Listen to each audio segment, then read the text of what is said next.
సంగారెడ్డిలో శనివారం జరుగనున్న ముఖ్యమంత్రి రేవంత్ రెడ్డి బహిరంగ సభకు భారీ ఏర్పాట్లు జరుగుతున్నాయి. 1,00,000 మంది ప్రజలతో సభను నిర్వహించేందుకు కాంగ్రెస్ పార్టీ నాయకులు సన్నాహాలు చేస్తున్నారు. ముఖ్యంగా సంగారెడ్డి నియోజకవర్గం నుంచే సుమారు 50,000 మందిని సభకు తరలించేలా ప్రణాళిక రూపొందించారు. సభా ప్రాంగణంలో ఏర్పాట్లను TPCC working president Jaggareddy, DCC అధ్యక్షురాలు నిర్మలా జగ్గారెడ్డితో కలిసి శుక్రవారం పరిశీలించారు. సభను విజయవంతం చేసేందుకు పార్టీ నాయకులు విస్తృతంగా కసరత్తు చేస్తున్నారు. ఈ సందర్భంగా జగ్గారెడ్డి మాట్లాడుతూ, ముఖ్యమంత్రి బహిరంగ సభను సుమారు 1,00,000 మంది ప్రజలతో భారీ స్థాయిలో నిర్వహించేందుకు ఏర్పాట్లు చేస్తున్నామని తెలిపారు. సభ విజయవంతం కోసం పీసీసీ అధ్యక్షుడు మహేష్ కుమార్ గౌడ్తో పాటు మంత్రులు ఉత్తమ్కుమార్ రెడ్డి, దామోదర రాజనరసింహ, వివేక్ వెంకటస్వామిలతో ప్రతిరోజూ సమీక్షలు నిర్వహిస్తున్నామని చెప్పారు. ఇక సంగారెడ్డి ఐబీ చౌరస్తాలో ముఖ్యమంత్రి రేవంత్ రెడ్డి, మాజీ ప్రధానమంత్రులు జవహర్లాల్ నెహ్రూ, రాజీవ్ గాంధీల విగ్రహాలను ఆవిష్కరించనున్నారని జగ్గారెడ్డి వెల్లడించారు. ముఖ్యమంత్రి సభకు సంగారెడ్డి నియోజకవర్గం నుంచే సుమారు 50,000 మంది హాజరయ్యేలా ఏర్పాట్లు చేస్తున్నామని ఆయన తెలిపారు. దీంతో సంగారెడ్డిలో కాంగ్రెస్ శ్రేణుల్లో సందడి నెలకొంది. మరోవైపు రేషన్ కార్డుల అంశాన్ని ప్రస్తావించిన జగ్గారెడ్డి, గత ప్రభుత్వం అరకొరగా రేషన్ కార్డులు ఇచ్చిందని విమర్శించారు. కాంగ్రెస్ ప్రభుత్వం స్మార్ట్ రేషన్ కార్డుల పంపిణీకి శ్రీకారం చుట్టిందని, రాష్ట్రవ్యాప్తంగా 1,05,00,000 మందికి స్మార్ట్ రేషన్ కార్డులు అందించనున్నట్లు తెలిపారు. సభకు భారీ సంఖ్యలో ప్రజలు తరలిరానున్న నేపథ్యంలో వర్షం వచ్చినా ఎలాంటి ఇబ్బందులు కలగకుండా ప్రత్యేక ఏర్పాట్లు చేస్తున్నారు. ఇందులో భాగంగా సభా ప్రాంగణంలో జర్మన్ షెడ్లు ఏర్పాటు చేస్తున్నట్లు జగ్గారెడ్డి తెలిపారు. మొత్తంగా సీఎం రేవంత్ రెడ్డి పర్యటన నేపథ్యంలో సంగారెడ్డిలో కాంగ్రెస్ శ్రేణులు భారీ జనసమీకరణపై దృష్టి సారించాయి. సభకు 1,00,000 మంది హాజరవుతారన్న కాంగ్రెస్ నాయకుల ప్రకటనతో ముఖ్యమంత్రి బహిరంగ సభపై రాజకీయ వర్గాల్లోనూ ఆసక్తి నెలకొంది. ఈ కార్యక్రమంలో నియోజకవర్గ కన్వీనర్ చేర్యాల ఆంజనేయులు, టీపీసీసీ ప్రధాన కార్యదర్శి తోపాజీ అనంత్ కిషన్, బ్లాక్ కాంగ్రెస్ అధ్యక్షుడు జార్జ్, నాయకులు కిరణ్ గౌడ్, కూన సంతోష్, షఫీ హఫీజ్ తదితరులు పాల్గొన్నారు. Ram Dayal Rebba, R7 news, Sangareddy. సంగారెడ్డి అంబేద్కర్ స్టేడియంలో ఉండి రేపు ముఖ్యమంత్రి రేవంత్ రెడ్డి గారు, రాహుల్ గాంధీ గారి యొక్క నాయకత్వంలో కాంగ్రెస్ పార్టీ, కాంగ్రెస్ గవర్నమెంట్, ఉత్తమ్ కుమార్ రెడ్డి గారు సివిల్ సప్లై మినిస్టర్, వారి ఆలోచన మేరకు మా జిల్లా మంత్రి గారు దామోదర్ గారు, ఇన్ఛార్జ్ మినిస్టర్ వివేక్ గారు, అట్లాగే పీసీసీ ప్రెసిడెంట్ మహేష్ కుమార్ గౌడ్ గారు, మరి కాంగ్రెస్ పార్టీ ఇన్ఛార్జ్ నటరాజన్ గారు, ఎందుకంటే రాహుల్ గాంధీ గారి యొక్క నాయకత్వంలో తెలంగాణ ఎన్నికల క్రమంలో ఆ రోజు పీసీసీ ప్రెసిడెంట్గా, ఆ రోజు రేవంత్ రెడ్డి గారు పీసీసీ ప్రెసిడెంట్గా, మరి రాహుల్ గాంధీ గారి యొక్క నాయకత్వంలో, సోనియా గాంధీ గారి నాయకత్వంలో, ఖార్గే గారి యొక్క నాయకత్వంలో, ప్రియాంక గాంధీ గారి నాయకత్వంలో తెలంగాణ ప్రజల దగ్గర, తెలంగాణ ప్రజలకు రాష్ట్ర విభజన తర్వాత మరి తెల్ల రేషన్ కార్డులు గత గవర్నమెంట్ ఇవ్వలేకపోయింది బీఆర్ఎస్ పార్టీ. మరి రాహుల్ గాంధీ నాయకత్వంలో తెలంగాణ ప్రజలు, తెలంగాణ రాష్ట్రంలో కాంగ్రెస్ పార్టీకి అధికారం ఇచ్చిర్రు.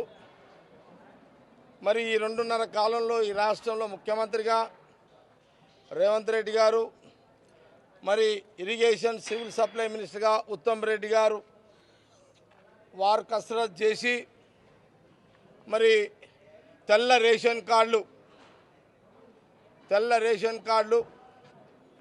4.5 కోట్ల ప్రజలు తెలంగాణలో మరి తెలంగాణ ప్రజలకు తెల్ల రేషన్ కార్డులు 1,05,00,000.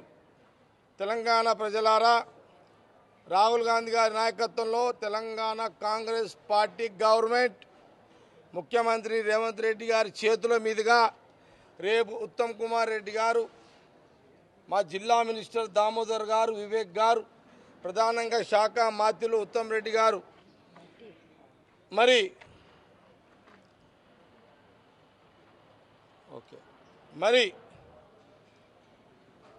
రేపు వారి చేతులుగా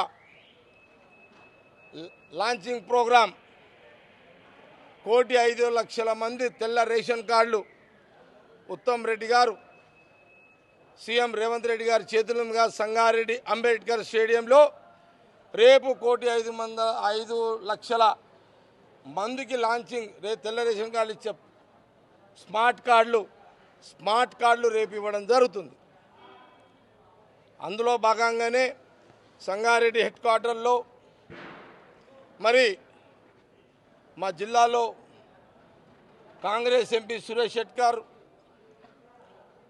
మరి నారాయణఖేడ్ ఎమ్మెల్యే సంజీవరెడ్డి, అట్లాగే మెదక్ ఎమ్మెల్యే రోహిన్ ఉన్నాడు. అధికార కార్యక్రమం ఇది. స్టేడియం గ్రౌండ్లో అందరు ఎమ్మెల్యేలు, అన్ని పార్టీల ఎమ్మెల్యేలు, ఎంపీలు అందరినీ కూడా ప్రభుత్వం ఆహ్వానించింది, అధికారులు ఆహ్వానించారు, అన్ని రాజకీయ పార్టీల ఎమ్మెల్యేలను, ఎంపీలని. మరి రేపు మధ్యాహ్నం 1 నుంచి 4 గంటల వరకు సంగారెడ్డి అంబేద్కర్ స్టేడియంలో రేపు లాంచింగ్ సీఎం రేవంత్ రెడ్డి గారి చేతుల మీద ఉత్తమ్ రెడ్డి గారు, దామోదర్ గారు, వివేక్ గారు లాంచింగ్ కార్యక్రమం చేయబోతున్నారు. ప్రధానంగా ఉత్తమ్ రెడ్డి గారు. ఇక్కడ ఏర్పాట్లు బ్రహ్మాండంగా హెడ్ క్వార్టర్ సంగారెడ్డిలో. మరి మా డిసిసి అధ్యక్షులు నిర్మల, అట్లాగే మా ప్రధాన కార్యదర్శి తోపాజీ అనక్షితోడు, మా మున్సిపల్ చైర్మన్లు, పార్టీ బ్లాక్ ప్రెసిడెంట్, పార్టీ నాయకులు, సంగారెడ్డి నియోజకవర్గం అందరూ కూడా, ప్రజాప్రతినిధులు, కౌన్సిలర్లు, సర్పంచులు, సంగారెడ్డి నియోజకవర్గానికి సంబంధించిన పార్టీ నాయకులు అందరూ కూడా మరి ఏర్పాట్లు మొబిలైజేషన్ చేయడం జరుగుతుంది. మరి సంగారెడ్డి నియోజకవర్గం నుంచి కూడా నేను సంగారెడ్డి నియోజకవర్గం నాయకులు, కార్యకర్తలు, మా ప్రజాప్రతినిధులు అందరూ కూడా 40 నుంచి ఒక 50,000 మందిని సంగారెడ్డి నియోజకవర్గ ప్రజలను అంబేద్కర్ స్టేడియం గ్రౌండ్కి తీసుకొచ్చే ఒక ఏర్పాటు. అధికారులు కూడా, జిల్లా కలెక్టర్ గారు కూడా లబ్ధిదారులను కూడా డాష్ మీద సీఎం రేవంత్ రెడ్డి గారి చేతుల మీదుగా, ఉత్తమ్ రెడ్డి గారి చేతుల మీదుగా, దామోదర్, వివేక్ గారి చేతుల మీదుగా మరి స్మార్ట్ కార్డ్ ఇవ్వడం జరుగుతుంది. లబ్ధిదారులు కూడా మరి సంగారెడ్డి జిల్లా నుంచి మరి దాదాపు ఒక 20 నుంచి 30,000 మందిని వారు కూడా పార్టీ పరంగా సంగారెడ్డి నియోజకవర్గం, నేను మరి పార్టీ నాయకులు కూడా జిల్లా నుంచి వస్తున్నారు. మాతో పాటు గవర్నమెంట్ పరంగా వాళ్ళు కూడా చేస్తున్నారు. మేము అనుకున్నాం 1,00,000 మందిని, మాకు అటు ఇటు 80,000 మంది, 1,00,000 రీచ్ అవుతారు. ఇది కార్యక్రమం. దీనికి సంబంధించిన అన్ని ఏర్పాట్లు చేయడం జరిగింది.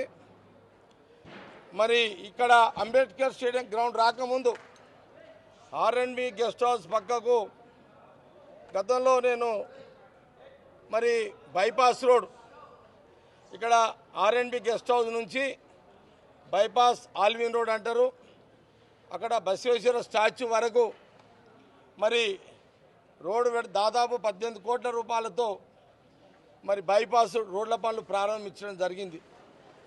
రేపు ముఖ్యమంత్రి గారు రేవంత్ రెడ్డి గారు వస్తున్న సందర్భంలో ఆ బైపాస్కి R&B పక్కన జంక్షన్లో ఇందిరాగాంధీ గారు ఉమ్మడి రాష్ట్రంలో, అప్పుడు నేను అక్కడ ఎమ్మెల్యేగా ఉన్నప్పుడే ఆ రోజు కూడా నేను ఇందిరాగాంధీ గారి యొక్క స్టాచ్యూని ఐబీ ముందు ఏర్పాటు చేయడం జరిగింది. ఈరోజు ఇందిరాగాంధీకి తండ్రి పండిత్ జవహర్లాల్ నెహ్రూ మొదటి ప్రధాని, ఆయన విగ్రహము, ఇందిరాగాంధీ గారి కొడుకు కీర్తిశేషులు రాజీవ్ గాంధీ గారు మాజీ ప్రధాని వారిది కూడా అక్కడ జవహర్లాల్ నెహ్రూ పక్కకు రాజీవ్ గాంధీ గారి విగ్రహాన్ని కూడా ఏర్పాటు చేయడం జరిగింది.